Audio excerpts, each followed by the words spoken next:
Hello students, आज के video में हम डिस्कस करेंगे राजस्थान के भौगोलिक क्षेत्र या भौगोलिक प्रदेश बोल दो या भौगोलिक विभाग बोल दो। ठीक है, इन सभी के बारे में हम डिस्कस करेंगे। तो सबसे पहले हम मैप के थ्रू देख सकते हैं कि कौन कौन से आपके भौगोलिक क्षेत्र रहते हैं। शुष्क रेतीला मैदान, मादा मरु, ये आपके थार मरुस्थल के अंतर्गत आते हैं। ठीक है, गग्गर मैदान, शेखावटी, नागौर उच्च भूमि, लूणी बेसिन, अर्ध मरुस्थलीय प्रदेश। ठीक है, उत्तरी अरावली, मध्यम अरावली, ठीक है, दक्षिणी अरावली, बनास बेसिन, माही बेसिन, बाणगंगा बेसिन। ठीक है, ये आपके पूर्वी मैदान के अंतर्गत आते हैं। आड़ोती पठार, तो इन सभी के बारे में हम डिस्कस करेंगे। तो राजस्थान का जो भौतिक विभाग है उसको सबसे पहले प्रोफेसर वीसी मिश्रा ने 7 भौगोलिक प्रदेशों के अंदर विभाजित किया था।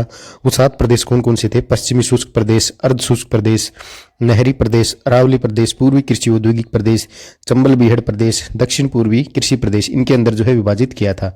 तो यहाँ से एक क्वेश्चन भी पूछा जाता है कि निम्न में से कौन सा भौगोलिक प्रदेश वीसी मिश्रा का नहीं है?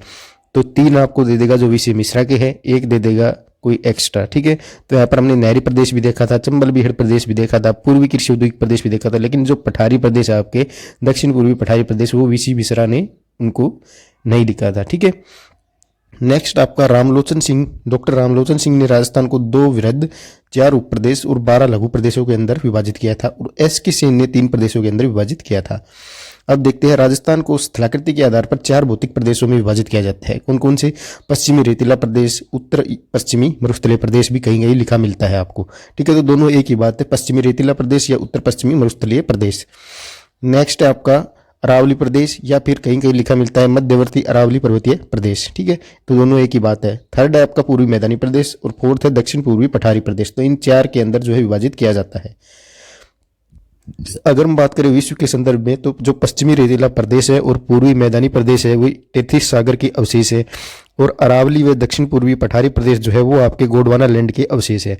अगर भारत के संदर्भ में अगर हम बात करें, तो जो पश्चिमी रेतीला प्रदेश और पूर्वी मैदानी प्रदेश है वो उत्तर के विशाल मैदान के भाग है, जबकि अरावली प्रदेश में दक्षिण पूर्वी पठारी प्रदेश, ठीक है, अरावली प्रदेश व दक्षिण पूर्वी पठारी प्रदेश, ये वह है यहाँ पे। ठीक है, ये भारत के प्रायद्वीपीय पठार के भाग हैं। ठीक है,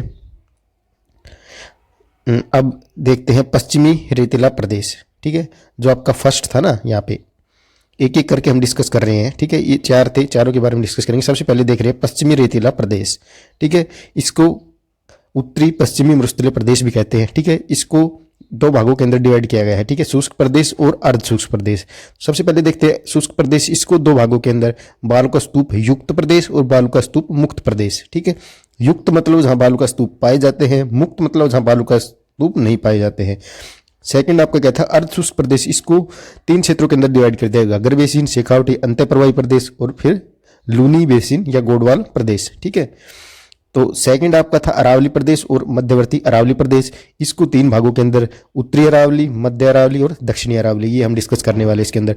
थर्ड था आपका पूर्वी मैदानी प्रदेश, इसके अंदर हम Mahi basin, Banas Banganga basin, Chambal basin, ये डिस्कस करेंगे। और फोर्थ था आपका दक्षिण पूर्वी पठार, इसके अंदर विंध्य सागर, ठीक है, और हाड़ौती का पठार, ये हम डिस्कस करेंगे। ठीक है, एक एक करके यहाँ से शुरुआत करके और यहाँ तक जो भी हमने लिखा है इन सभी के बारे में डिस्कस करेंगे। सबसे पहले देखते हैं राजस्थान का भौतिक स्वरूप। तो राजस्थान को निम्न 4 भौतिक विभागों के अंदर बांटा गया है। पहला है उत्तरी पश्चिमी मरुस्थलीय प्रदेश, इसका क्षेत्रफल है आपका 61.11%, यानी क्षेत्रफल की दृष्टि से सबसे बड़ा प्रदेश है। जनसंख्या यहाँ पर 40% निवास करती है। उत्पत्ति इसकी टेथिस सागर के स्थान पर हुई है। सेकंड आपका मध्यवर्ती अरावली पर्वतीय प्रदेश, इसका क्षेत्रफल 9% है, जनसंख्या 10% निवास करती है और गोंडवाना लैंड से इसकी उत्पत्ति हुई है। थर्ड है पूर्वी मैदानी प्रदेश, क्षेत्रफल इसका 23% है, जनसंख्या 39% निवास करती है और उत्पत्ति इसकी टेथिस सागर के स्थान पर हुई है। फोर्थ आपका दक्षिण पूर्वी पठारी प्रदेश का क्षेत्रफल की बात करें तो 6.89% है, जनसंख्या यहाँ पर 11% निवास करती है और इसकी उत्पत्ति जो है वो गोंडवाना लैंड से हुई है। निर्माण के आधार पर अगर हम बात करें तो सबसे पहले सेकंड क्या था? मध्यवर्ती अरावली पर्वतीय प्रदेश का निर्माण हुआ। फिर उसके बाद फोर्थ नंबर पे क्या था? दक्षिण पूर्वी पठारी प्रदेश, तो इसका निर्माण हुआ। उसके बाद पूर्वी मैदानी प्रदेश का निर्माण हुआ और फिर लास्ट में चल के आपका उत्तरी पश्चिमी मरुस्थलीय प्रदेश का निर्माण हुआ है। सबसे पहले देख लेते हैं उत्तरी पश्चिमी मरुस्थलीय प्रदेश के बारे में। ठीक है, तो इस प्रदेश के उत्तर में पंजाब या सतलुज का मैदान है, दक्षिण के अंदर कच्छ का रण है, पूर्व के अंदर अरावली प्रदेश है और पश्चिम के अंदर सिंधु का मैदान या पाकिस्तान स्थित है। यहाँ पर एक डायग्राम के माध्यम से भी हम ये समझ सकते हैं। ठीक है, ये है आपका उत्तर, ये है दक्षिण, ये होता है आपका पश्चिम और इधर होता है आपका पूर्व।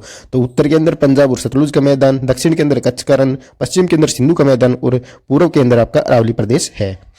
नेक्स्ट आपका पश्चिमी रेतीला प्रदेश थार के मरुस्थल या ग्रेट डेजर्ट भाग है, ठीक है, जो दक्षिण एशिया का सबसे बड़ा मरुस्थल है। और ये मरुस्थल विश्व का एकमात्र जीवंत मरुस्थल है जिसके अंदर सर्वाधिक जैव विविधता पाई जाती है। ये ग्रेट पोलियो आर्कटिक डेजर्ट का पूर्वी भाग है। थार का मरुस्थल दो देशों में अर्थात पाकिस्तान में और भारत देश के अंदर विस्तृत है, ठीक है। ये भारत की अगर हम बात करें तो 4 राज्यों के अंदर विस्तृत है। कौन कौन से? उत्तरी गुजरात के अंदर, पश्चिमी राजस्थान की बात करें तो 62% है, फिर पश्चिमी हरियाणा के अंदर और दक्षिणी पंजाब के अंदर। राजस्थान में ये मरुस्थल 12 जिलों के अंदर है, अर्थात अरावली के पश्चिम में है, गंगानगर, हनुमानगढ़, चूरू, झुंझुनू, सीकर, नागौर, बीकानेर, जैसलमेर, जोधपुर, पाली, जालौर और बाड़मेर के अंदर, इन 12 जिलों के अंदर है, ठीक है। और ये प्रदेश राजस्थान के कुल क्षेत्रफल का 61.11% भाग जो है रखता है, जबकि 40% जनसंख्या यहाँ पर निवास करती है, अर्थात यह भौतिक प्रदेश राजस्थान का सबसे बड़ा प्रदेश है। अब कई बोलेंगे कि सर जो नए जिले बना दिए उनका क्या? तो नए जिलों का क्या है, आपको मैप से समझना है केवल, ठीक है। तो मैप लेके बैठोगे तो जो आपका पुराना मैप है वो आपको लेना है, तो उसके अंदर आप आसानी से ये लगा सकते हो अंदाजा कि कहाँ पर ये 12 जिले हैं, ठीक है। उनका मैप तो सेम ही रहेगा ना, जो जिले थे पहले उन जिलों के अंदर तोड़ के ही तो हमने कुछ बनाया है, तो जो जिस जिले को तोड़ करके नए जिले बनाए हैं वो हम याद कर लेंगे, ठीक है। तो सिंपल सी बात है, आप मैप लेके बैठ जाओ, जो पुराने वाला मैप है, ठीक है, उसके आधार पर आपको जो स्थान है वो तो वही रहेगा ना। जो 12 जिले थे झुंझुनू वो चेंज थोड़ी ना हो जाएंगे, मरुस्थल क्षेत्र जो है वो चेंज थोड़ी ना हो जाएगी, उसकी जगह थोड़ी चेंज होगी, हमने तो जिले चेंज किए हैं, ठीक है। तो जो झुंझुनू था वो तो झुंझुनू ही रहेगा, जिस स्थान पर था वो स्थान तो वही है, उसको तोड़ करके अगर अलग बनाया है उसका नाम हम याद रख सकते हैं, ठीक है।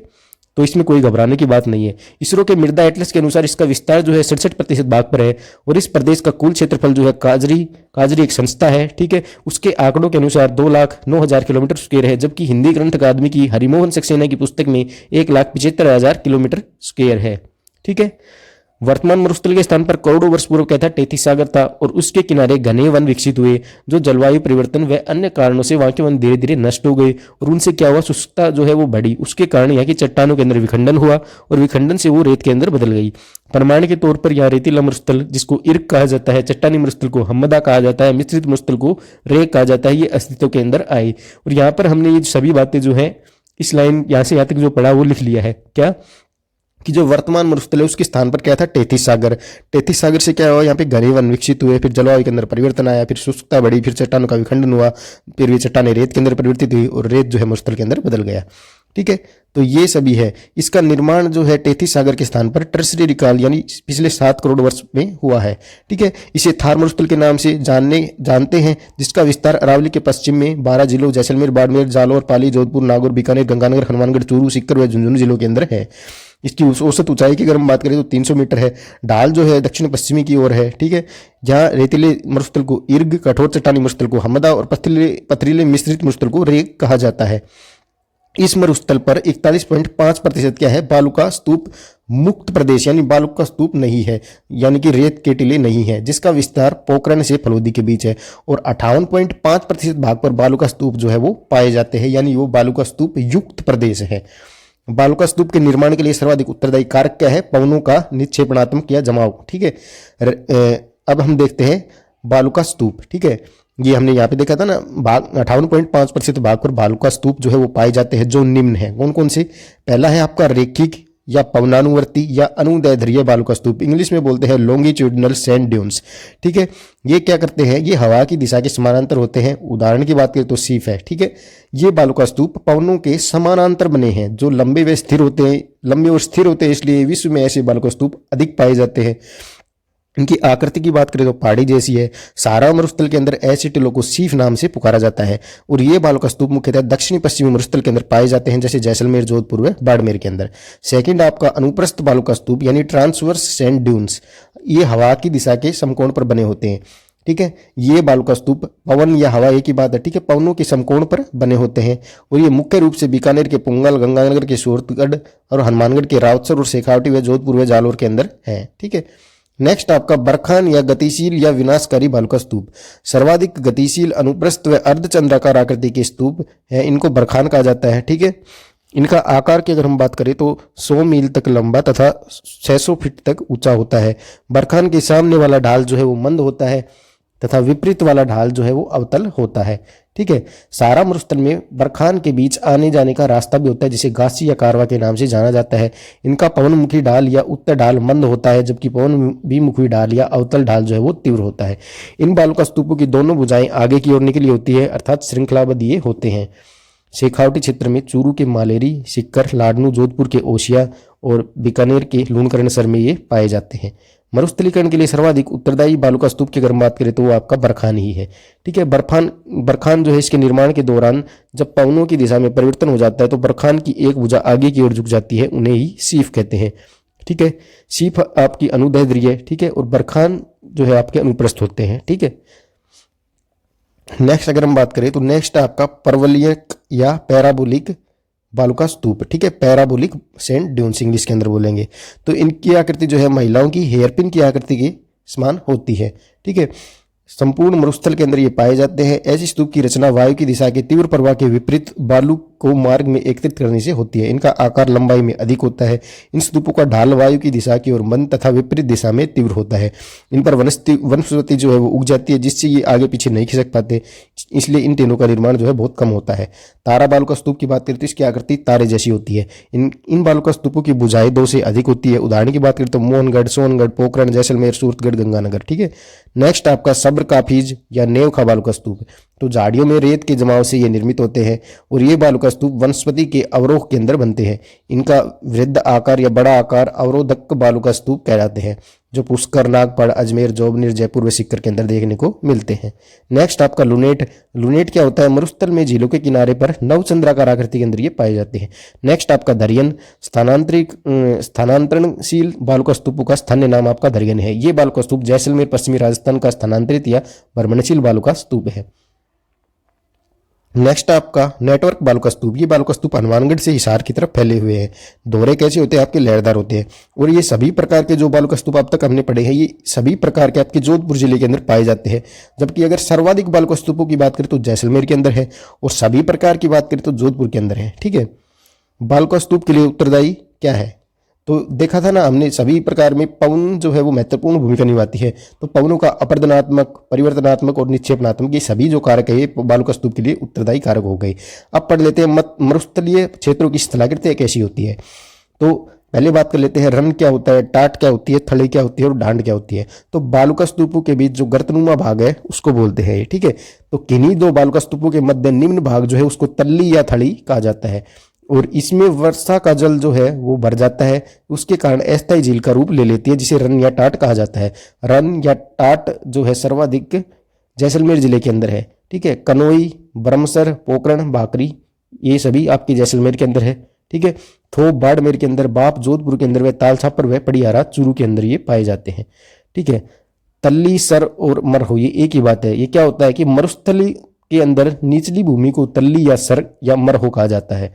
ठीक है, जिसमें वर्षा का जल एकत्रित होने से अस्थायी झीलें जो है वो विकसित होती है, जिनको टाट या रन कहते हैं। ठीक है, नेक्स्ट आपका बालसन व पलाया क्या होता है। बालसन होता है मरुस्थल में पहाड़ियों से घिरा हुआ बेसिन। पलाया होता है बालसन के मध्य स्थित समतल लवणीय भाग। पेडिमेंट होता है पहाड़ियों के अग्रभाग में मंद ढाल वाला भाग। बजादा क्या होता है? पेडिमेंट व पलाया के बीच मोटे कंकड़ पत्थरों के जमाव का क्षेत्र। तो ये आपको याद रखना है। और डिटेल में देखें तो शुष्क प्रदेशों में पवनों के अपरदन से बनी गर्तों में वर्षा का जल भर जाए तो पलाया झील का निर्माण होता है, जो लवणीय होती है। ठीक है, शुष्क प्रदेशों में पवनों के निचले भागों को पेडिमेंट कहा जाता है, जहां पर्वतों का अवसाद निक्षेपित होता है। इनसे कुछ दूरी पर निर्मित बाल गर्तों को पलाया कहा जाता है। इस पलाया का अपवाही क्षेत्र क्या है? बालसन, जैसे सांबर झील। बालसन और पेडिमेंट के मध्य मैदानी भाग को क्या बोलते हैं? बजादा। ठीक है, खड़ीन की बात करें तो ये क्या होता है? भूमि का ढाल किसी एक ओर हो और वर्षा का जल भर जाए तो उसे खड़ीन कहते हैं। खड़ीन एक शुष्क कृषि का प्रकार भी है। कई भूगर्भ वैज्ञानिकों का कहना है कि खड़ीन जो है वो सर्वप्रथम 15वीं सदी में पालीवाल ब्राह्मणों द्वारा जैसलमेर क्षेत्र के अंदर निर्मित की गई थी। इस मरुस्थल में जोधपुर में परमियन कार्बोनिफेरस काल के बाप बोल्डर सिमानी की विशेषताओं से युक्त है। ठीक है, जैसलमेर में आकल व ब्रह्मसर के समुद्री निक्षेप जुरैसिक काल यानी 18 करोड़ वर्ष पूर्व के वानस्पतिक जीवाश्मों से ये युक्त है। ठीक है, जैसलमेर के लाठी क्षेत्र की अवसादी चट्टानें जो है वो सरस्वती नदी के अवशेष के रूप में जल भंडारों से युक्त है। 50 सेंटीमीटर समवर्षा रेखा ये क्या होती है? यह उत्तरी पश्चिमी मरुस्थल का पूर्व में सीमांकन करते हुए अरावली से अलग करती है। 25 सेंटीमीटर समवर्षा रेखा की बात करें तो यह उत्तरी पश्चिमी मरुस्थल को 2 भागों के अंदर बांटती है। अर्थात पश्चिमी रेतीले प्रदेश को 25 सेंटीमीटर या 250 mm समवर्षा रेखा के आधार पर दो भागों के अंदर विकसित किया गया है। ठीक है, कौन कौन से दो भागों में? आपका एक तो है रेतीला शुष्क मैदान, ये 25 सेंटीमीटर वर्षा रेखा के पश्चिम में यानी जैसलमेर, बाड़मेर, जोधपुर, बीकानेर के अंदर स्थित है।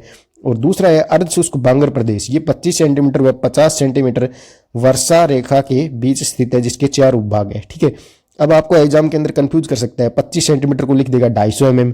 ठीक है, तो आपको कंफ्यूज नहीं होना है इसके अंदर। ठीक है, तो अर्धशुष्क बांगर प्रदेश के 4 उपभाग है, कौन कौन से? पहला है घग्गर का मैदान, इसके गंगानगर और हनुमानगढ़ के अंदर। दूसरा है शेखावटी का आंतरिक अपवा का मैदान, शेखावटी अंतः प्रवाह क्षेत्र सीकर, चूरू, झुंझुनू व उत्तरी नागौर में स्थित है, जहां मुख्य नदी कौन सी है? कातली।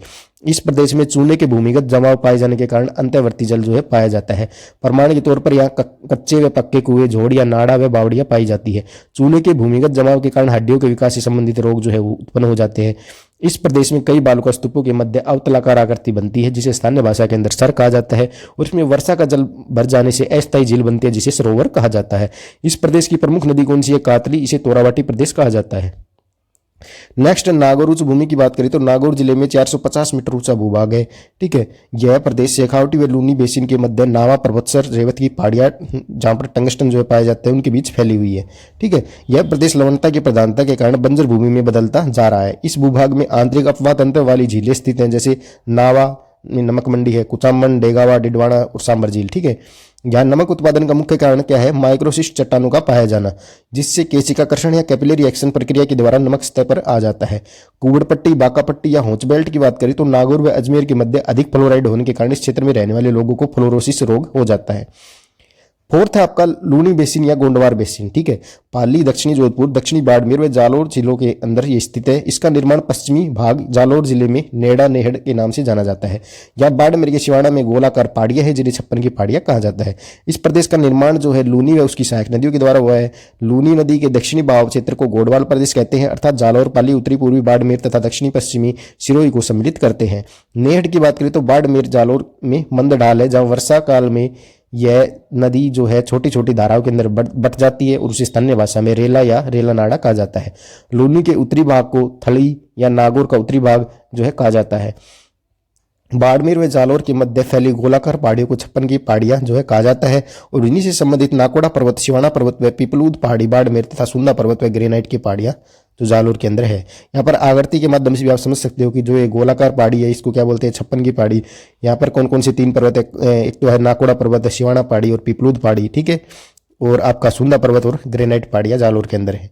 ठीक है, नेक्स्ट आपका नाकोड़ा को राजस्थान का मेवानगर और पिपलूद पहाड़ी को राजस्थान का लघु माउंट आबू कहा जाता है। जालोर में गुंबदाकार फैली पहाड़ी को इंसेलबर्ग कहा जाता है, और माउंट आबू को भी गुंबदाकार माना जाता है। यहाँ की सबसे ऊंची पर्वत चोटी की बात करें वो है आपका डोरा पर्वत, जो 869 मीटर ऊंचा है, जो जालोर के जसवंतपुरा पहाड़ी पर स्थित है। अब ये इंपॉर्टेंट है, पहाड़ी का नाम कोई भी लिख सकता है, उसके साथ अगर भाकर लगा हुआ है तो वो आपकी जालोर के अंदर होगी। जैसे इसराना भाकर है, रोजा भाकर है। ठीक है, ये सभी कहाँ पर होंगी? जालोर के अंदर होंगी। इसराना भाकर आपका 839 मीटर, रोजा भाकर 730 मीटर, जारोल पहाड़ आपका 588 मीटर ऊंचा है, ये भी आपका जालोर के अंदर है।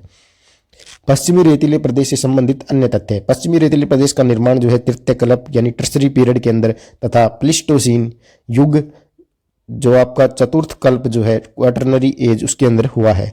पुराजीवी महाकल्प या पेलियोजोइक महाकल्प के अंतिम समय में पर्मो कार्बोनिफेरस या पर्मियन कार्बोनिफेरस काल के अंदर जोधपुर के फलोदी क्षेत्र में 2 महत्वपूर्ण जमाव जो है वो क्या क्या है? एक है बाप बोल्डर, दूसरा है बादुरा बालुकासम। बाप बोल्डर है ये हिमानी व ग्लेशियर के जमाव है, और बादुरा बालुकासम आपके सागरीय लहरों का जमाव है। अब है आपका अकाल वुड फॉसिल पार्क, ये आपका जैसलमेर के अंदर है। इसको जुरासिक काल के अंदर निर्मित किया गया था। यहाँ की वनस्पति जो है समुद्री तटीय व शीतोष्ण जलवायु प्रदेशों जैसी पाई गई, अर्थात प्राचीन लकड़ी के अवशेष भी प्राप्त हुए हैं, और यह वर्तमान में राष्ट्रीय मरु उद्यान में स्थित है। ठीक है, अब सेकंड है आपका मध्यवर्ती अरावली प्रदेश। अरावली प्रदेश की भूगर्भिक संरचना का सर्वप्रथम अध्ययन किसने किया? A.M. हैरान ने। अरावली पर्वत श्रृंखला प्रायद्वीपीय पठार के उत्तर पश्चिम भाग में है। ठीक है, और ये पर्वतमाला विश्व की प्राचीनतम पर्वतमाला है, जिसका निर्माण कब हुआ था? प्री कैम्ब्रियन कल्प के अंदर, यानी 65 करोड़ वर्ष पूर्व हुआ था। इसमें प्री कैम्ब्रियन या प्री पैलियोजोइक काल की चट्टानें जो है पाई जाती है। अरावली पर्वतमाला की तुलना यूएसए के पूर्वी तट पर स्थित अल्पेशियन पर्वत से की जाती है, और भारत में पूर्वी घाट के नल्ला मलाई श्रेणी से की गई है। ठीक है, तो यूएसए का आपका अल्पेशियन पर्वत से और भारत का आपका जो है नल्ला मलाई श्रेणी से इसकी तुलना की गई है। ठीक है, अर्थात विश्व की प्राचीनतम वलित पर्वत श्रेणी जिसकी तुलना यूएसए के अल्पेशियन पर्वत से की जाती है। नेक्स्ट देखते हैं, अरावली पर्वतमाला निर्माण अवस्था के आधार पर वलित है जबकि वर्तमान अवस्था के आधार पर अवशिष्ट या रेजिडुअल पर्वत है। ठीक है, अब बात करें अरावली पर्वतमाला के विस्तार की, तो भारत में कुल लंबाई इसकी कितनी है, 692 किलोमीटर। राजस्थान की बात करें तो 550 किलोमीटर है। औसत ऊंचाई इसकी 930 मीटर है। ठीक है, यह पालनपुर गुजरात से लेकर रायसीना हिल्स दिल्ली तक दक्षिण पश्चिम में उत्तर पूर्व दिशा में 692 किलोमीटर तक की लंबाई के अंदर है, जिसमें से 550 किलोमीटर राजस्थान में सिरोही से खेतड़ी के बीच में है। ठीक है, इसका विस्तार जो है सिरोही, उदयपुर, राजसमंद, डूंगरपुर, चित्तौड़गढ़, प्रतापगढ़, भीलवाड़ा, अजमेर, पाली, जयपुर, अलवर, सीकर, झुंझुनू आदि जिलों के अंदर है। इसकी औसत ऊंचाई की बात करें तो 930 मीटर है और इसे 3 भागों के अंदर बांटा जा सकता है। कौन कौन से हमने देखा था ना, दक्षिणी अरावली, मध्यम अरावली और उत्तरी अरावली। अब एक एक करके इन तीनों को डिस्कस करेंगे। सबसे पहले देखते हैं दक्षिणी अरावली। ये सिरोही, उदयपुर, राजसमंद आदि जिलों के अंदर है और यह अरावली की ऊंचाई व चौड़ाई जो है वो सर्वाधिक है। इस क्षेत्र की प्रमुख चोटियों की बात करें तो ये काफी इंपॉर्टेंट हो जाती है, ऐसे क्वेश्चन पूछा जा सकता है। ठीक है, प्रमुख चोटी आपकी गुरु शिखर जो है सिरोही के अंदर है 1722 मीटर। ठीक है, ऊंचाई जो है सारी मीटर के अंदर है। ठीक है, शेर या सिरोही के अंदर है। ठीक है, ये 1597 मीटर। देलवाड़ा सिरोही के अंदर है 1442 मीटर। जरगा उदयपुर के अंदर है 1431 मीटर। अचलगढ़ सिरोही के अंदर है 1380 मीटर। कुंभलगढ़ राजसमंद के अंदर है 1224 मीटर। ऋषिकेश सिरोही के अंदर 1017 मीटर। कमलनाथ उदयपुर के अंदर 1001 मीटर। सज्जनगढ़ उदयपुर के अंदर 938 मीटर। सायरा उदयपुर के अंदर 900 मीटर। लीलागढ़ उदयपुर के अंदर 874 मीटर। नागपानी उदयपुर के अंदर आपकी 867 मीटर। गोगुंदा उदयपुर के अंदर आपकी 840 मीटर की चोटी है। ठीक है, अब यहाँ पर हम सभी पर्वत चोटियां देख लेते हैं। राजस्थान की कुछ अन्य पर्वत चोटियां यहाँ पर नाम लिखा है और ऊंचाई आपकी मीटर के अंदर हमने लिखी है। सबसे पहले है Abu Sirohi 1295 metre. Raghunathgarh Sikar 1055। Kho Jaipur 920। Barwara Jaipur 786। Bairath Jaipur 704 metre. Jaigarh Jaipur 648 metre. Nahargarh Jaipur 599 metre. Bahran Alwar 792 metre. Bilali Alwar 775 metre. Sirawas Alwar 651 metre. Bhangarh Alwar 649 metre. Alwar किला अलवर 597 मीटर। ठीक है, तो ऐसे क्वेश्चन भी पूछा जाता है कि निम्न में से कौन सी पर्वत चोटियां उनकी ऊंचाई के अवरोही क्रम के अंदर है। ठीक है, तो हमने देखा था ना कि जो इनके अंदर आपकी जो शेर है वो हमने शुरुआत के अंदर देखी थी। उसके बाद दिलवाड़ा भी आया था। ठीक है, और उसके बाद आपका जरगा आया था, फिर अचलगढ़ आया था। ठीक है, तो शेर, दिलवाड़ा और उसके बाद आपका जरगा और फिर अचलगढ़। ठीक है, आप यहाँ पे देख भी सकते हैं। ठीक है,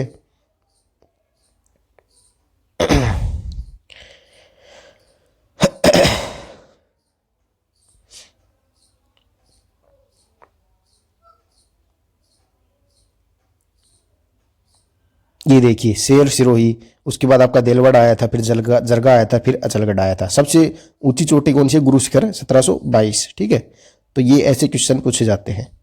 नेक्स्ट अगर हम बात करें प्रमुख पहाड़ियों की, तो यहाँ पे देखिए हमने एक जनरलाइजेशन ले लिया है कि पहाड़ी का नाम के साथ अगर मगरा मगरी लिखा हुआ मिले तो वो आपकी उदयपुर के अंदर होगी। जैसे मछली मगरा, हिरण मगरी और मोती मगरी। ठीक है, ये सभी उदयपुर के अंदर है। और जरगा पहाड़ी और रागा पहाड़ी ये आपका देशवेरों का पठार भी है। ठीक है, नेक्स्ट आपका बिछमेड़ की पहाड़ी, ये आपकी सोम नदी का उद्गम है यहाँ से। ठीक है, गोगुंदा की पहाड़ी यहाँ से बेडस नदी का उद्गम। ठीक है, पहाड़ी के नाम के साथ डूंगर या डूंगरी लिखा हुआ मिल जाए तो आपकी जयपुर के अंदर होगी। जैसे जालाना डूंगरी, गणेश डूंगरी, मोती डूंगरी, भीम डूंगरी और महादेव डूंगरी और बीजक डूंगरी, ये सभी आपकी जयपुर के अंदर है।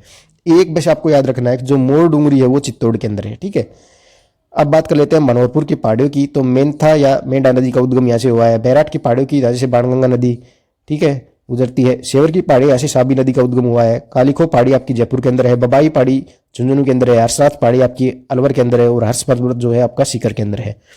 उदयनाथ की पहाड़ी की बात करें तो यहाँ से रूपारेल नदी का उद्गम हुआ है जो अलवर के अंदर है। ठीक है, काली घाटी अलवर मोर के अंदर है। ठीक है, मालानी पर्वत बाड़मेर बालोतरा क्षेत्र के अंदर, ठीक है, और जालोर के अंदर है। ठीक है, तिरंगा पहाड़ी भीलवाड़ा के अंदर है। बिजासन पहाड़ी भीलवाड़ा के अंदर है। भौरमाता पहाड़ी प्रतापगढ़ के अंदर है। आडावल पहाड़ी बूंदी के अंदर है। घुंगड़ा घाटी आपकी अजमेर के अंदर है।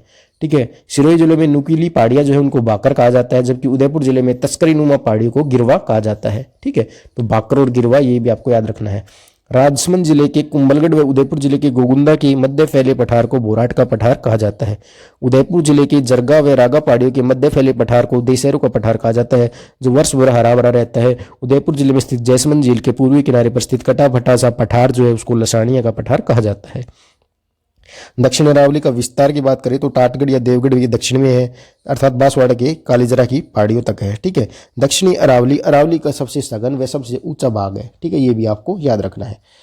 राजसमंद का कुंभलगढ़, हल्दी घाटी, खमनौर की पहाड़ियाँ, चंदन के वृक्ष, चैती गुलाब, ठीक है, वह बनास नदी का उद्गम यहीं से होता है। ठीक है, भीलवाड़ा का रामपुरा आगुचा जहाँ पर शीशा जस्ता का उत्पादन होता है, पाली का रनकपुर जैन मंदिर यहाँ पर स्थित है, सिरोही का माउंट आबू, ये सभी इसी पर्वतमाला से संबंधित है। ये जो भी हमने लिख दिए ये सभी इसी पर्वतमाला से संबंधित है। ठीक है, चित्तौड़गढ़ का किला मैसा के पठार पर स्थित है, जबकि डूंगरपुर को पहाड़ों की नगरी कहा जाता है। सिरोही जिले का माउंट आबू जो है राजस्थान का सबसे ऊंचा नगर है, और दूसरा आपका प्रतापगढ़ है। ठीक है, नेक्स्ट अगर हम बात करें तो यहाँ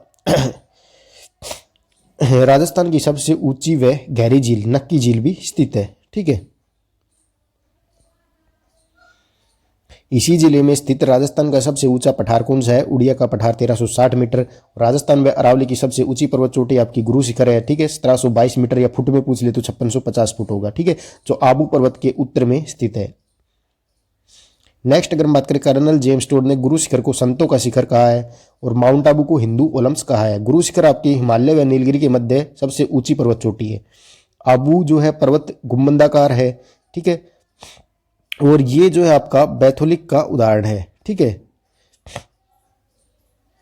ये देखिए ऐसे डायग्राम के माध्यम से भी आप समझ सकते हैं। ठीक है, ये इधर आपकी, ये इधर नक्की झील है। ठीक है, ये माउंट आबू, उड़िया का पठार, गुरु शिखर चोटी आपकी सबसे ऊंची 1722 मीटर या 5650 फुट। ठीक है, कर्नल जेम्स टोड ने इसको संतों का शिखर कहा है या हिंदू ओलम्स का है। ठीक है, ये आपका इधर से आबू रोड गुजर रहा है। नेक्स्ट है, यहाँ पहाड़ियों के बीच प्रमुख पठारी खंड स्थित है। कौन कौन से है आपके प्रमुख पठार? पहला है आपका बोराट का पठार, कुंभलगढ़ से गोगुंदा के बीच। फिर देशहरों आपका जरगा व रागा पहाड़ियों के मध्य स्थित है। लसानिया पठार जो है उदयपुर शहर से जयसमंद झील के बीच कटाफटा पठार है। बोमट की बात करें तो ये दक्षिणी उदयपुर, डूंगरपुर व सिरोही के अंदर है। आबू की बात करें तो सिरोही जिले में 1250 मीटर ऊंचा पहाड़ी खंड है। उड़िया पठार की बात करें तो सिरोही जिले में राजस्थान का सबसे ऊंचा पठार है, 1360 मीटर इसकी ऊंचाई है। दक्षिणी अरावली में स्थानीय नाम गिरवा और भाकर हम पहले भी देख चुके। ठीक है, गिरवा क्या था? उदयपुर में तस्तरीनुमा बेसिन को गिरवा कहते हैं। भाकर सिरोही जिले में उबड़ खाबड़ कटकनुमा भाग को जो है भाकर कहा जाता है, जो हमने ऊपर भी डिस्कस किया था। एक दक्षिणी अरावली में संकरे दर्रे भी है जिन्हें नाल कहा जाता है, जैसे राजसमंद के अंदर कामली घाट, दिवेर, जिलवा, पगलिया। ठीक है, हाथीगुड़ा नाल। पाली के अंदर आपके देसूरी और सुमेश्वर नाल। उदयपुर के अंदर फुलवारी की नाल या केवड़ा नाल। ठीक है, तो नाल क्या होता है? जो संकरे दर्रे होते हैं उन्हीं को नाल कहा जाता है। ठीक है, आबू खंड के पश्चिम में जालौर के जसवंतपुरा में ग्रेनाइट व रायोलाइट चट्टानों के मध्य कौन कौन सी पहाड़ियां हैं? एक है आपका डोरा पर्वत 869 मीटर, इसराना भाकर आपका 839 मीटर, रोजा भाकर 730 मीटर, झारूला आपका 588 मीटर। तो ये आपको याद रखने हैं। अब बात कर लेते हैं दक्षिणी अरावली के प्रमुख दर्रों की। तो आपका फुलवारी की नाल जो है ये सोम, वाकल और मानसी नदियों का प्रवाह यहाँ से होता है। ठीक है, केवला की नाल, डेबर नाल, देवरी की नाल, ये सभी यहीं पर स्थित है। हाथी नाल की बात करें तो ये NH27 जो पिंडवाड़ा और उदयपुर से होकर गुजरता है, इस दर्रे से NH27 गुजरता है, अर्थात पिंडवाड़ा को उदयपुर से ये जोड़ता है। ठीक है, प्लस का मतलब ये जोड़ता है पिंडवाड़ा को उदयपुर से। ठीक है, नेक्स्ट है गोरम घाट दर्रा, यानी ये राजसमंद के अंदर स्थित है, और ये दर्रा देवगढ़ आमेर राजसमंद को मारवाड़ा जंक्शन पाली को रेल मार्ग द्वारा जोड़ता है। ठीक है, गोरम घाट रेलवे स्टेशन जो है आपका राजस्थान में सौर ऊर्जा से प्रकाशित पहला रेलवे स्टेशन है। कामली घाट दर्रा की बात करें तो ये आपका राजसमंद के अंदर है, और ये देवगढ़ को जोजावर पाली से सड़क मार्ग के द्वारा जोड़ता है। हाथीगुड़ा की नाल आपकी राजसमंद कुंभलगढ़ के अंदर है। दिवेर दर्रा आपका राजसमंद के अंदर है। देसूरी की नाल पाली में, सोमेश्वर की नाल भी पाली के अंदर है। अरावली विकास कार्यक्रम आपका 1974-75 के अंदर शुरू किया गया था, और इसमें राजस्थान के 16 जिलों के 120 विकास खंड है उनको शामिल किया गया था, और ये जापान के सहयोग से अरावली विकास कार्यक्रम शुरू किया गया था। अरावली वृक्षारोपण योजना की बात करें तो ये 1 अप्रैल 1992 को शुरू की गई थी।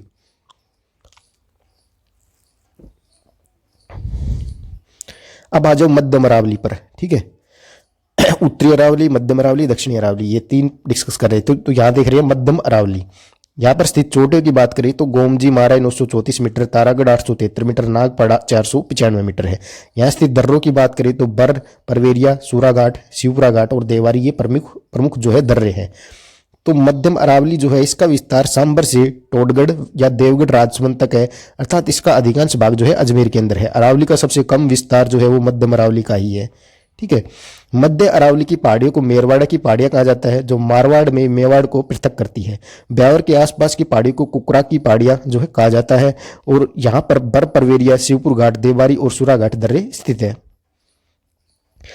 पहले देख लेते हैं बर दर्रा। ये दर्रा जो है बर्फपाली को ब्यावर अजमेर से जोड़ता है, और इस दर्रे से जयपुर जोधपुर मार्ग गुजरता है।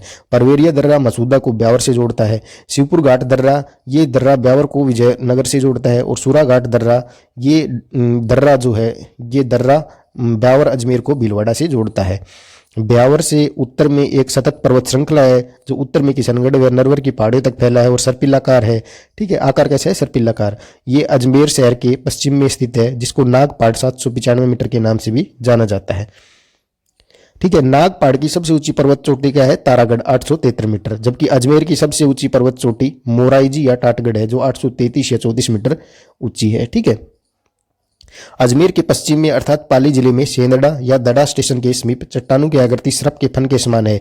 Professor HS. शर्मा के अनुसार मध्य अरावली में पवनों के द्वारा वायु घाटियों का निर्माण होता है, और इस कारण मरुस्थल जो है वो पूर्व की ओर बढ़ता है। नेक्स्ट बात कर लेते हैं उत्तरी अरावली की। तो इसमें अलवर, जयपुर, सीकर, झुंझुनू की पहाड़ियां जो है शामिल है। ये क्या क्या है? रघुनाथगढ़ आपकी सीकर के अंदर है 1055 मीटर, खो जयपुर के अंदर 920 metre, Bahrach Alwar 792 metre, Barwara Jaipur 786 metre और बैराट जयपुर 704 मीटर। ठीक है, झुंझुनू के खेतड़ी से जयपुर के सांबर तक इसका विस्तार है। और शेखावटी में अरावली की पहाड़ियों को मालखेत 1052 मीटर ऊंची है। ठीक है, वह बालखेत की पहाड़ियां इनको कहा जाता है। झुंझुनू की खेतड़ी व अलवर की पहाड़ियों के मध्य के भाग को क्या बोलते हैं? तोरावाटी प्रदेश। सिक्कर में स्थित हर्ष पर्वत पर रेवासा धाम है। रेवासा खारे पानी की झील स्थित है। जैन माता का मंदिर, ये प्रमुख स्थल यहाँ पर स्थित है सिक्कर के हर्ष पर्वत पर। झुंझुनू जिले के उदयपुर वाटी के समीप आपके लोहारगल की पहाड़ियां है, जो 1051 मीटर ऊंची है। मनसा माता की पहाड़ियों का संबंध भी उत्तरी अरावली से ही है। ठीक है, अलवर का सरिस्का, क्रांसका व कांकणवाड़ी के पठार पर ये स्थित है। ठीक है, सवाई माधोपुर के रणथंभौर के अंदर अरावली व विंध्याचल के मध्य भ्रंश या दरार बनता है। उत्तरी अरावली की सबसे ऊंची पर्वत चोटी की बात करें तो वो आपकी सिक्कर की रघुनाथगढ़ है, जो 1055 मीटर ऊंची है। झुंझुनू का खेतड़ी सिंगाणा, सिक्कर नीम का थाना, खंडेला, ठीक है, जयपुर का आमेर, बैराट व सांबर, ठीक है, तथा सवाई माधोपुर का ईसरदा व चौथ का बरवड़ा जो है, ये सभी स्थल आपके इसी पर्वतमाला से स्थित है। ठीक है, तो ये आपको याद रखने हैं। अब थर्ड आपका आ गया पूर्वी मैदानी प्रदेश, अब हम डिस्कस करेंगे। ठीक है, ये प्रदेश अरावली के विंध्यन कगार यानी दक्षिणी पूर्वी पठार के मध्य स्थित है। ये प्रदेश राजस्थान के कुल क्षेत्रफल का 23% भाग रखता है। शुरुआत में ही हमने डिस्कस कर लिया था कि कितना भाग रखता है। जनसंख्या 39% निवास करती है, अर्थात राज्य का सर्वाधिक जनघनत्व वाला भौतिक प्रदेश ये है। इस प्रदेश का निर्माण नदियों द्वारा लाकर बिछाई गई उपजाऊ जलोढ़ मिट्टी से हुआ है। ठीक है, इसी कारण यहाँ पर जनसंख्या घनत्व जो है ज्यादा पाया जाता है। नदियों के आधार पर इस प्रदेश को पुनः 3 भागों के अंदर विभाजित किया जाता है, अर्थात इसके 3 उपभाग हैं। कौन कौन से? पहला है चंबल बेसिन। ठीक है, कोटा, सवाई माधोपुर, करौली, धौलपुर का बीहड़ युक्त क्षेत्र है। ठीक है, चंबल बेसिन। या अवनालिका अपर्दन की समस्या है, जिसके कारण निर्मित स्थलाकृति को क्या बोलते हैं? उत्खात स्थलाकृति। ठीक है, यानी बैडलैंड ट्रोपोग्राफी। इस बेसिन का निर्माण जो है चंबल व उसकी सहायक नदियों के द्वारा हुआ है। चंबल नदी द्वारा अवनालिका अपर्दन होता है, जिसके कारण बैडलैंड ट्रोपोग्राफी या उत्खात स्थलाकृति आपकी बनती है। नदियों के प्रवाह के कारण मिट्टी में अत्यधिक कटाव हो जाता है, वह गहरी गहरी घाटियां यहाँ पर बन जाती है, जो बीहड़ कहलाती है। बीहड़ जो है ये चंबल नदी के किनारे कोटा से धौलपुर तक विस्तृत है, जिसे स्थानीय भाषाओं के अंदर डांग कहा जाता है। सर्वाधिक डांग भूमि जो है करौली के अंदर है, इसलिए करौली को डांग की रानी या बीहड़ों की रानी भी कहा जाता है। ये इंपॉर्टेंट क्वेश्चंस हैं, ये जो आपकी जो हाईलाइट कर रखे हैं ना, ये यहाँ से कभी भी पूछे जा सकते हैं कि सर्वाधिक डांग भूमि करौली के अंदर है, इसलिए करौली को क्या कहा जाता है? डांग की रानी, बीहड़ों की रानी। ठीक है, ऐसे आपसे कभी भी पूछ सकता है। डांग क्षेत्रीय विकास कार्यक्रम जो है राज्य सरकार के द्वारा कोटा व भरतपुर संभाग के लिए शुरू किया गया है, जिसका उद्देश्य क्या था? आर्थिक व सामाजिक विकास करना। चंबल की बीहड़ जो है वो डाकू की शरणस्थली के लिए प्रसिद्ध है। ठीक है, बीहड़ों का उच्च भूमि क्षेत्र जिसको डांग कहा जाता है और निम्न भूमि क्षेत्र को खादर कहा जाता है। ठीक है, तो ये आपको जो भी हाईलाइट कर रखा है ये याद रखना है, ये ऐसे ही नहीं कर रखा। ठीक है, बीहड़ों का उच्च भूमि क्षेत्र क्या कहलाता है ये पूछ लेगा आपसे, ऑप्शन में डाल देगा डांग, खादर, 2 डाल देगा। ठीक है, अवनालिका अपर्दन को खेत की मृत्यु कहा जाता है। राजस्थान में बीहड़ प्रभावित जिले जो है कोटा, सवाई माधोपुर, धौलपुर, करौली जिले, ये सभी। ठीक है। राजस्थान में क्षेत्रफल की दृष्टि से सर्वाधिक बीएड भूमि की बात करें तो कोटा 1.32 लाख हेक्टेयर, उसके बाद सवाई माधोपुर 1.30 लाख हेक्टेयर है। ठीक है। प्रतिशत की दृष्टि से सर्वाधिक बीएड भूमि धौलपुर की है। ठीक है। चंबल नदी द्वारा गार्ज, कैनियन, जलप्रपात, छिपिकाएं आदि अपरदनात्मक स्थलाकृतियों का निर्माण जो है होता है। अब ये यहाँ पे क्वेश्चन है कि इनको सम्मिलित करना है, माही, बनास, घग्गर और चंबल। ठीक है। तो कौन सा कहाँ पर स्थित है? तो माही के अंदर 56 का मैदान है। ठीक है। बनास के अंदर आपका मालपुरा करौली का मैदान है। घग्गर के अंदर आपका नाली व पाट प्रदेश है। चंबल के अंदर आपकी अवनाली का अपर्दन होता है। ठीक है। तो ऐसे क्वेश्चन भी पूछे जा सकते हैं। सेकंड है बनास बाणगंगा बेसिन। ठीक है। तो बनास बाणगंगा बेसिन जो है आपका जयपुर, दौसा है, भरतपुर के अंदर है। ठीक है। बनास बेसिन का विस्तार की बात करें तो राजसमंद, उदयपुर, चित्तौड़गढ़, भीलवाड़ा, अजमेर, टोंक, जयपुर, सवाई माधोपुर, करौली जिलों के अंदर है। और इसके दक्षिणी भाग को मेवाड़ का मैदान और उत्तरी भाग को मालपुरा करौली का मैदान कहा जाता है। मेवाड़ के मैदान में टिलेनुमा पिडमांट मैदान है। बनास बेसिन का निर्माण जो है बनास व उसकी सहायक नदियों के द्वारा हुआ है। बनास बेसिन में हल्की भूरी रेतीली मिट्टी जो है वो पाई जाती है। बनास बेसिन के टेलेनुमा उच्च भाग को क्या बोलते हैं? पिडमांट का मैदान। बनास बेसिन के भाव क्षेत्र में भीलवाड़ा के, जाजपुर व टोक के, देवली के मध्य सीढ़ी नुमा अपर्दन को स्थानीय भाषा के अंदर क्या बोला जाता है? खेराड़ और मालघेराड़। ठीक है। अब ये जो बनास बेसिन है इसको पुनः दो भागों के अंदर विभाजित किया गया है, दक्षिणी मैदान और उत्तरी मैदान। तो आपका जो दक्षिणी मैदान है ये मेवाड़ का मैदान है, राजसमंद, चित्तौड़गढ़ और भीलवाड़ा ये जिले इसके अंदर आते हैं। ठीक है। याद रखने के लिए आपको आर से भी याद रख लेना है। आर से राजसमंद, सी से चित्तौड़गढ़, बी से भीलवाड़ा। उत्तरी मैदान आपका मालपुरा करौली का मैदान है। ठीक है। ये सर्वाधिक उपजाऊ है। अजमेर, टोंक, सवाई माधोपुर ये इसका जिले है। ठीक है। और इसको याद रखने की ट्रिक क्या है? एटीएम, अजमेर, टोंक और सवाई माधोपुर। एएम हैरान ने इसे क्या बोला है? तृतीय पेनी प्लेन। ठीक है। बनास बेसिन में खाद्यान्न फसलों का उत्तर से दक्षिण क्रम क्या है? आपका गेहूं, ज्वार और मक्का, ये उत्तर में और दक्षिण में, उत्तर से लेकर दक्षिण तक। ठीक है। बनास बेसिन की पूर्वी सीमा है उसको क्या बोलते हैं? अरावली, तोरावटी प्रदेश, खो व बैराट पहाड़ी, तो उसको बोलते हैं आपकी विंध्यन कगार। ठीक है। तो यहाँ पर जो आपका विंध्यन कगार है ये इसका आंसर हो जाएगा। ठीक है। बनास बेसिन की पूर्वी सीमा है विंध्यन कगार। बनास बेसिन को यमुनाकर्ण का मैदान भी जो है कहा जाता है, ये भी आपको याद रख लेना है। अब थर्ड है आपका माई बेसिन और मध्य माई बेसिन, इसको 56 का बेसिन भी कहा जाता है। तो बांसवाड़ा, प्रतापगढ़, डूंगरपुर, चित्तौड़गढ़ जिलों में विस्तृत है, जिसे प्रतापगढ़ से बांसवाड़ा के बीच मध्य 56 का मैदान जो है कहा जाता है। इसे बागड़ के नाम से भी जाना जाता है। और इस मैदान का निर्माण जो है माही व उसकी सहायक नदियों के द्वारा हुआ है। माही के मैदान को प्रतापगढ़ व बांसवाड़ा में 56 भाटी का मैदान कहा जाता है, जबकि बागड़ या मेवल का मैदान जो है डूंगरपुर व बांसवाड़ा जिले के अंदर है। मेवल की पहाड़ियां आपकी डूंगरपुर जिले के अंदर है। ठीक है। अब आपका डूंगरपुर, उदयपुर में सिरोही के भील बाहुल्य क्षेत्र जो पहाड़ी भाग है उसको भोमट कहा जाता है। और जबकि बोराट का जो पठार है वह कुंभलगुड़ व गोगुंदा के मध्य स्थित है। माही नदी के किनारे पर स्थित कांठल का मैदान प्रतापगढ़ जिले के अंदर है। और माही बेसिन में लाल लोमी जो आपके डूंगरपुर बांसवाड़ा के अंदर है वो मृदा पाई जाती है। ठीक है। यहाँ मक्का, माही कंचन व माही धवल व चावल जिसको माही सुगंधा कहा जाता है उसकी कृषि की जाती है। माही बेसिन को प्राचीन काल में पुष्प प्रदेश के नाम से जाना जाता था। ठीक है। अब नेक्स्ट आपका दक्षिण पूर्वी पठारी प्रदेश, इसकी बात करें तो यह प्रदेश राजस्थान की कुल क्षेत्रफल का 6.89% भाग रखता है और जनसंख्या 11% यहाँ पर निवास करती है। अब ये जो है ये राजस्थान का क्षेत्रफल की दृष्टि से सबसे छोटा भौतिक प्रदेश है। ठीक है। इस प्रदेश को पुनः दो भागों के अंदर विभाजित किया जाता है। कौन कौन से? विंध्यन कगार भूमि और हाड़ौती का पठार। सबसे पहले देखते हैं विंध्यन कगार भूमि, ये क्या होती है? विंध्याचल पर्वत का अग्रिम भाग है। चित्तौड़गढ़ से धौलपुर तक बनास व चंबल की नदी के बालुका पत्थर से ये निर्मित है। बलुआ पत्थर व हीरे की यहाँ प्रधानता पाई जाती है। यह धौलपुर, करौली, सवाई माधोपुर, उत्तरी बूंदी व भीलवाड़ा का बूंदी व प्रतापगढ़ तक फैला हुआ है। प्रमाणिक के तौर पर धौलपुर से लाल बलुआ पत्थर, करौली से गुलाबी बलुआ पत्थर, बूंदी से सलेटी पत्थर, भीलवाड़ा के बिजोलिए से पट्टी कातले। ठीक है। प्रतापगढ़ के केसरपुरा, मालपुरा से हीरा जो है वो प्राप्त किया जाता है। ठीक है। मान सीमा भ्रंश की बात करें या ग्रेट बाउंड्री फॉल्ट, तो ये क्या है? राजस्थान के दक्षिण पूर्वी भाग में मान सीमा भ्रंश जो है वो गुजरता है, जो इस पठारी प्रदेश को अरावली से अलग करता है। और ये चित्तौड़गढ़, बूंदी, करौली, धौलपुर के अंदर दिखाई देता है। ये अरावली पर्वतमाला के पर्वतमाला के पूर्व के अंदर जो है चित्तौड़ के बेंगू से बूंदी, सवाई माधोपुर, करौली, धौलपुर तक विस्तृत है। कोटा, बूंदी, बारां व झालावाड़ जिलों में विस्तृत मालवा के पठार का उपभाग है या अर्धचंद्राकार रूप में मुकुंदरा या कोटा व बूंदी की पहाड़ियां स्थित है। दक्कन के पठार की बात करें या हाड़ौती के पठार की बात करें तो कोटा, बारां, झालावाड़, बूंदी में फैला लावा निर्मित काली मिट्टी बेसाल्टिक चट्टान जो है उसको हाड़ौती पठार भारत के दक्कन पठार व मालवा के पठार का भाग है। ठीक है, तो कहाँ पर फैला है? कोटा, बारां, झालावाड़ और बूंदी के अंदर। ठीक है, लावा निर्मित काली मिट्टी का हाड़ौती पठार है। ठीक है, ये भारत के दक्कन पठार है, मालवा के पठार का भाग है। ठीक है, हाड़ौती के पठार में चंबल व उसकी सहायक नदियां उपजाऊ मैदान का निर्माण करती है, इसलिए इसे नदी निर्मित मैदान भी कहा जाता है। इसके उपभागों की बात करें तो पहला है ऊपरमाल का पठार। तो भीलवाड़ा के बिजोलिया व चित्तौड़ के भैंसरोडगढ़ के बीच काली मिट्टी निर्मित पठार को ऊपरमाल का पठार कहा जाता है।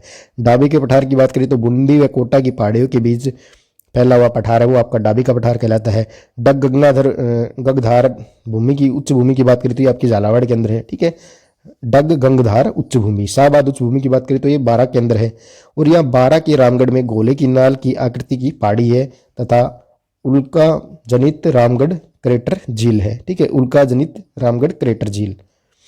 यहाँ की सबसे ऊंची पर्वत चोटी कस्बा थाना है। यहाँ शहरी जनजाति निवास करती है। यहाँ की रामगढ़ झील को यूनेस्को ने जियो हेरिटेज सूची में शामिल कर लिया है। नेक्स्ट है मानदेवड़ा का पठार। यह आपके चित्तौड़ के भैंसरोडगढ़ के अंदर है। कुंडला पहाड़ी कोटा के अंदर है। बूंदी, कोटा, झालावाड़ में फैली अर्धचंद्राकार पहाड़ी, अर्धचंद्राकार आकार की पहाड़ी। इसकी सबसे ऊंची पर्वत चोटी क्या है? माउंट स्तूप 353 मीटर। ठीक है, तो ये कुंडला पहाड़ी भी आपको याद रखनी है। नेक्स्ट है मुकुंदवाड़ा की पहाड़ियाँ। कोटा व झालरापाटन के मध्य फैली पहाड़ियों को मुकुंदवाड़ा की पहाड़ी जो है कहा जाता है। और यहाँ की सबसे ऊंची पर्वत चोटी की बात करें वो है आपकी चांदवाड़ी या चंदवाड़ी 517 मीटर ऊंची है। बूंदी के निकट 4 दर्रे स्थित है। कौन कौन सी? जैतवास दर्रा, रामगढ़ खटकड़ दर्रा, लाखेरी दर्रा, बूंदी के निकट दर्रा। ठीक है, तो निम्न में से किसका संबंध अरावली से है? तो आप ये यहाँ पर देख सकते हो, मुकुंदवाड़ा की पहाड़ी, मेरवाड़ा की पहाड़ी, मोराट की पहाड़ी, ऊपरमाल का पठार, जैतवास नाल, सोमेश्वर की नाल। ठीक है, तो आपके ये मेरवाड़ा, मोराट की पहाड़ी और सोमेश्वर की नाल, इनका संबंध अरावली से है। अब यहाँ पे देखो एक मैप भी है, आप इसका स्क्रीनशॉट भी ले सकते हैं। ठीक है, यहाँ पर जो है सभी जिले लिखे हैं हमने। ठीक है, ये बीकानेर हुआ, बाड़मेर हुआ, जैसलमेर हुआ, जयपुर, और किस स्थान पर कौन कौन सा जो भाग है वो स्थित है। तो आपका पश्चिम शुष्क रेतीला प्रदेश तो ये इधर रहा, इधर वाले भाग में। ठीक है, और आप यहाँ पर ये भी देख सकते हैं कि जो आपका मध्यमाही क्षेत्र, ठीक है, बनास बाणगंगा क्षेत्र, चंबल बेसिन, ठीक है, कोटा, बारां, जैसलमेर, ये सभी आपके यहाँ पर स्थित है। अरावली की बात करें तो ये क्षेत्र जो है आपका अरावली का है। उत्तरी अरावली, मध्यम अरावली, ठीक है, दक्षिणी अरावली, और जिले भी यहाँ पर लिखे हैं। भीलवाड़ा, टोंक तो इधर आ गया, ये यहाँ पे जयपुर, सिक्कर, यहाँ से ये गुजर रहा है। ठीक है, शेखावटी का अंत्य प्रवाहित क्षेत्र, अंत्य प्रवात का मैदान। ठीक है, ये आपका इधर है। ठीक है, यहाँ तक नागौरी उच्च भूमि ये रही। ठीक है, लूनी बेसिन आपका ये रहा, तो आप इसको देख सकते हैं। तो आपके इस वीडियो के अंदर जो भी क्षेत्र थे, ये सभी भौगोलिक क्षेत्र वो हमने कवर कर ली है। मिलते हैं नेक्स्ट वीडियो के अंदर किसी नए टॉपिक के साथ। धन्यवाद।